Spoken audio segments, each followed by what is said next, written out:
نصیب فرمایا. اللہ کی بارگاہ میں دعا ہے اللہ تعالیٰ ہم سب کی تو اپنی بارگاہ سے اس پاک مہینے کے اندر کی ہم سب کی تبارک گناہ معاف فرمائے. ہماری ہر مسلم پریشانی کو دور فرمائے. حضرات گرامی جو 3 رمضان مبارک تھا وہ دن بڑا ہی مقدس نہیں تھا.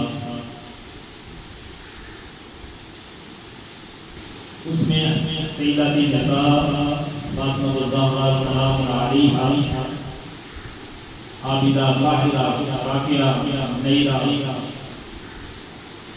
حضور سیدنا فاطمہ الزہرا سلام علیہا کا انتقال ہوا. اسی حوالہ میں آج گفتگو دیتا ہے حضرات 3 رمضان مبارک